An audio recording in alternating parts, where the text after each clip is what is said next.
जून महीने में मौसम का पारा 45 के पार है। ऐसे में तेज धूप के कारण लोगों को सन स्ट्रोक की समस्या आम बात हो जाती है।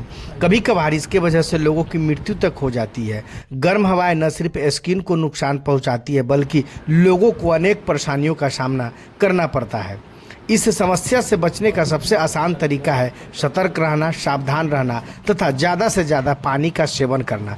आइए जानते हैं डॉक्टर क्या कहते हैं सन स्ट्रोक के बारे में। इस वक्त हमारे साथ मौजूद है डॉक्टर रोशन कुमार। डॉक्टर रोशन जी होम्योपैथ के चिकित्सक है, जाने माने चिकित्सक है, और उनसे बात करेंगे जो अभी जो वर्तमान में जो स्थिति है, लू की स्थिति चल रही है, लोग लू से परेशान हैं, और इसी से संबंधित वो तमाम बातचीत, वो तमाम जानकारी अपने दर्शकों को बताएंगे कि क्या समाधान है इसका। डॉक्टर साहब, अभी लू काफ़ी चल रहा है, मतलब धूप है, सन स्ट्रोक की समस्या काफ़ी हो रही है। कई जगह देखने को मिला है कि लू लगने की वजह से लोगों को हार्ट अटैक हो गया, उससे उनकी मृत्यु हो गई।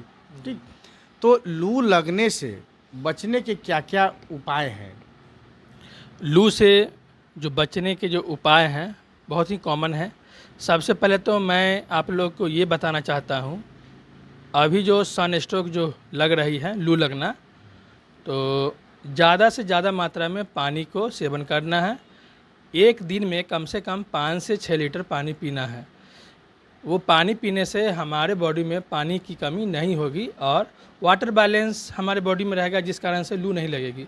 दूसरी बात कि हम लोग कहीं बाहर कहीं निकलते हैं, धूप में जाते हैं, कॉलेज से आते हैं, कहीं भी किसी वर्क के लिए हम लोग बाहर निकलते हैं, उस प्रक्रिया में हम लोग को क्या करना होगा, पानी साथ में लेकर जाना है। घर से जब निकलना है कुछ ना कुछ खाना खाकर निकलना है, खाली पेट नहीं निकलना है। जब भी घर से बाहर निकलना है भोजन करके निकलना है।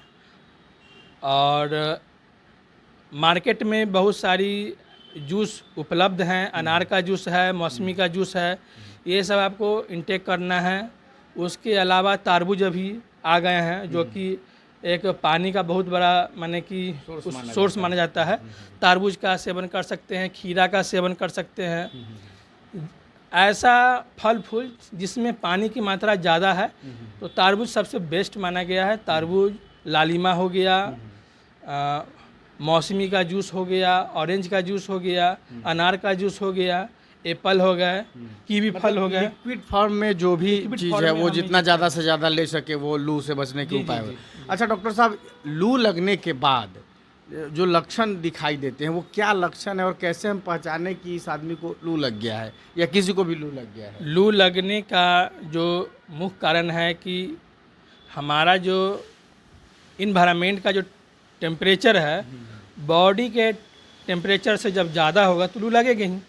अब मान लीजिए कि हमारा शरीर ज़्यादा से ज़्यादा 37 डिग्री से लेकर 40 डिग्री तक मैंने झेल सकता है, लेकिन अब 41, 42, 44, 45 जैसे ही सब क्रॉस करेगा तो लू लगेगी।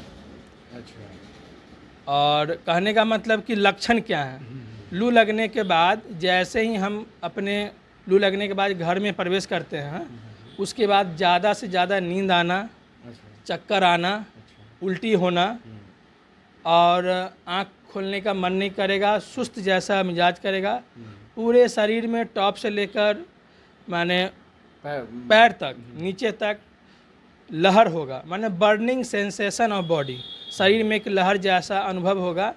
और ऐसा महसूस होगा कि वीकनेस, बॉडी में बहुत ज़्यादा ही वीकनेस होगा। तो ये एक लक्षण है। और इसमें कभी कभी कुछ पेशेंट को अपने जान से हाथ धोना भी पड़ता है। हम कई बार ऐसा इस बार की गर्मी में कई बार देखने को मिला कि लू के वजह से उनकी हार्ट अटैक हो गई या उस वजह से उनकी मृत्यु हो गई। जी। तो जैसे लू का हार्ट से क्या संबंध है? लू का हार्ट से संबंध यही है कि जैसे कि कहने का मतलब अभी जो हमारा जो युवा जो पीढ़ी आ रही है, देखा गया है कि कम उम्र में भी बीपी का शिकार लोग आ रहे हैं। बीपी का? हाँ। बिल्कुल। जो व्यक्ति बीपी का पहले से पेशेंट है, या उसका उम्र 20 बरस हो या 40 बरस या 50 बरस हो, वो डिपेंड नहीं करता है, लेकिन बीपी हो उस क्रम में बॉडी जो सन का जो स्ट्रोक लगेगा, बॉडी हमारा हिट होगा, अब बीपी और बढ़ेगा। बीपी बढ़ने के दौरान हमारा हार्ट रेट भी बढ़ेगा और हार्ट को काम करने की जो माने गति है वो बढ़ जाएगी, जिस कारण से हार्ट अटैक का कारण बन सकता है ये सनस्ट्रोक भी। अच्छा, छोटे छोटे बच्चे को भी लू लग रहे हैं, हालांकि अब तो स्कूल बंद है, सरकारी स्कूल आदेश से बंद हो चुके हैं, लेकिन उसके बावजूद भी देखा गया कि छोटे बच्चे में भी लू लग रहे हैं। तो छोटे बच्चे में जो बोल नहीं पाते हैं, जो छोटे बच्चे हैं, उन बच्चों के लक्षण को कैसे पकड़ा जाए और कैसे समझा जाए कि उन बच्चों को लू लग चुका है? लक्षण तो सेम ही है जो मैंने इसके पहले बताया है कि चक्कर आना, उल्टी होना, बॉडी में जलन होना, यहाँ तक कि वह बच्चा जिसे लू लगेगा वो क्लास में एक चुपचाप अवस्था में जाके सो जाएगा, खास करके बच्चा सोएगा, पसीना ज़्यादा आएगा, ऐसा कुछ लक्षण होगा, बेचैनी जैसा होगा। मैं तो ये कहूँगा कि जो भी सरकारी टीचर है, पढ़ाने के अलावा हर घंटी में क्लास ख़त्म होने के बाद बच्चों को पानी उपलब्ध करावे क्लास में ही। हाँ, सरकारी स्कूल हो या प्राइवेट स्कूल हो ये डिपेंड नहीं करता है। जितना ज़्यादा बच्चे पानी पिएंगे उतना वो सुरक्षित। 1 घंटे के अंदर में 1 गिलास पानी बच्चों को पिलाइए, जो उसकी इच्छा होगी पिलाना चाहिए। और यहाँ टीचर लोग ज़्यादा गाइडलाइन करते करते है ना, वो खुद पानी पी लेते हैं, लेकिन बच्चों को ये ध्यान नहीं होता है कि गर्मी है। एक बार बच्चे अपने मन से पानी पीते, लेकिन टीचर को गाइडलाइन करना होगा कि बच्चे हर 1 आवर पर कुछ ना कुछ पानी पीना ज़रूरी है। अच्छा डॉक्टर साहब, ये तो सिम्टम हो गया और जो व्यवस्था है सिम्टम है उसके बारे में हम लोग बातचीत किए। हेम्योपैथ में लू लगने से पहले कि कोई दवा हमारे दर्शकों को आप बताइए, और लगने के बाद अगर लू किसी को लग जाता है उसके बाद कौन से दवा का सेवन करें ताकि वो जल्दी रिकवरी हो सके, सुरक्षित रहे? सबसे पहले तो मैं यह कहना चाहूँगा, लू से बचने की जो दवा है ग्लोनाइन है। ग्लोनाइन 200 पावर की दवा दिन भर में 2 से 3 बार सेवन कर सकते हैं। सुबह, दोपहर, शाम, रात, ऐसे करके 3-3 बूंद, 4-4 बूंद ले सकते हैं ऑन टंग, जीभ पर खा सकते हैं। दूसरी बात कि लू लगने के बाद क्या करना है। लू लगने के बाद भी दवा हमारे पास ग्लोनाइन ही है। जो कि सर का दर्द, मिचली आना, चक्कर आना, आँख खोलने का मन नहीं करना, बॉडी में जलन होना, ये ग्लोनाइन से ठीक होगा। साथ में कभी कभी बेलाडोना का भी इस्तेमाल कर सकते हैं, जो कि बहुत ज़्यादा मात्रा में जो सर में दर्द होंगे उसे कंट्रोल करेंगे। दूसरी बात, सिर्फ दवा देने से नहीं होगा, उसमें वाटर को इंटेक करने के लिए हम लोग कहेंगे। और ये भी हो सकता है कि ज़्यादा से ज़्यादा मात्रा में पानी पीने के लिए कहेंगे। फिर भी घरेलू नुस्खा जो होगा ये भी कर सकते हैं। आम का जैसे घरेलू नुस्खे, जैसे कि आम का जो जूस होता है, कच्चा आम को पकाकर उसका सेवन कराएंगे, शरबत बनाकर वो पिएंगे तो उससे उसका लू ठीक हो जाएगा और शरीर में जो जलन होंगे वो भी ठीक होंगे। और कभी कभी ऐसा भी हो सकता है कि पेशेंट उस अवस्था में ना हो जब उसे पानी पीने का ही मन ना करे, कुछ खाने का मन नहीं करे, जूस पीने का मन ना करे, उस अवस्था में सलाइन की व्यवस्था भी हो सकती है, पानी चढ़ाना भी उचित है। अच्छा, उस अवस्था में? हाँ, जिस अवस्था में जहाँ तक देखा जाए कि उल्टी ज़्यादा से ज़्यादा मात्रा में खास करके हो गया, डायरिया, डिसेंट्री, उल्टी लू लगने के बाद, तो पानी चढ़ाना अति आवश्यक है। साथ में ORS घोल जो होता है, इलेक्ट्रोल पाउडर, उसे पानी में घोल कर हम उसे देंगे पेशेंट को, जिससे कि बॉडी में वाटर भी पूरा होगा, प्लस सोडियम, पोटासियम जो भी उसमें कंपोनेंट है वो सारा बॉडी में मिलना चाहिए, जिससे कि बॉडी को एक एनर्जी लेवल डेवलप करे और वो संतुलन बनाए रखे।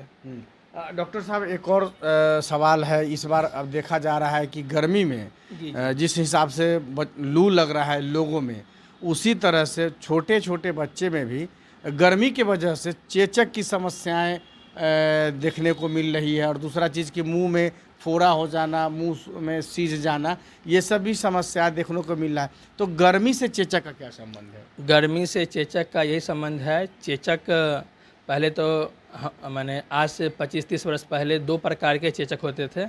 एक चिकन पॉक्स होता था, एक स्मॉल पॉक्स होता था। लेकिन स्मॉल पॉक्स का नाम लेते ही जो व्यक्ति वो समझता है छोटा छोटा दाना। जी, छोटा दाना। स्मॉल पॉक्स एक बड़ा दाना होता था जो पहले आज से 25-30 वर्ष पहले होता था, वो समाप्त हो चुका है। माने हमारे इंडिया से लेकर पूरे विश्व में समाप्त हो चुका है स्मॉल पॉक्स। अभी जो जनरली जो मैंने अभी हो रही है 2023, 24, 25 जो मान लीजिए, तो इसमें चिकन पॉक्स हो रहा है जो कि एक वायरस है। और वायरस कभी मरता नहीं है।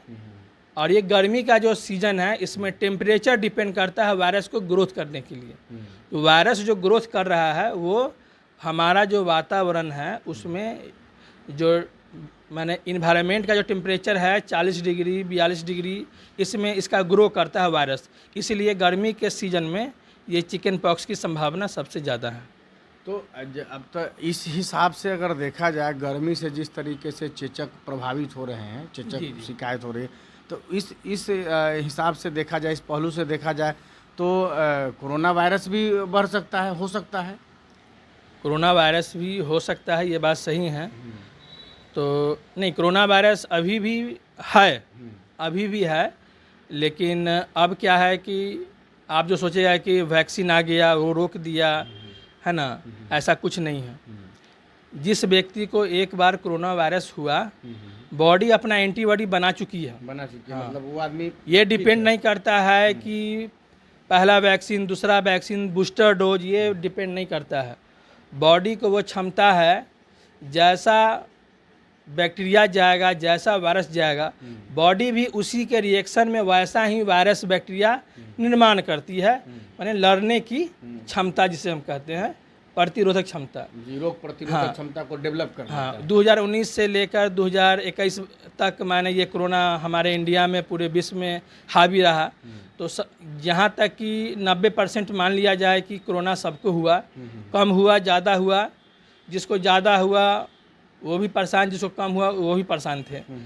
हमारे बॉडी में एक बार कोरोना वायरस आया, हमारा बॉडी उस वायरस को पहचान लिया कि ये इस तरह का वायरस है, इसका ऐसा ऐसा लक्षण है, ऐसा ऐसा ये बीमारी है, ये हमारे शरीर में क्या करता है अंदर जाकर, ये हमारे बॉडी को पता चल चुका है। हमारा बॉडी उसी के प्रतिक्रिया में जो वायरस डेवलप किया है, अब अभी भी वायरस है, लेकिन हमारा बॉडी उसे लड़ने के लिए योग्य है, सक्षम है। जी बिल्कुल। जैसा कि आप देख रहे हैं, ये डॉक्टर रोशन कुमार जी है। रोशन जी जिन्होंने अपनी बात स्पष्ट तरीके से रखी, साथ ही साथ लू से बचने के उपाय बताए, तरीके बताए, और फिर जो दवा होती है ग्लोनाइन के बारे में बताया कि ग्लोनाइन लू लगने से पहले और लू लगने के बाद भी आप उसका इस्तेमाल कर सकते हैं।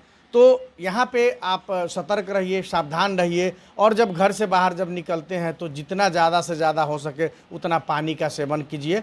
और ग्लोनाइन की जो दवा है वो घर से निकलने से पहले 2 बूंद 5 बूंद जो दवा है वो दवा आप खाकर निकलिए। आप लू से बिल्कुल महफूज रहेंगे, बचे रहेंगे।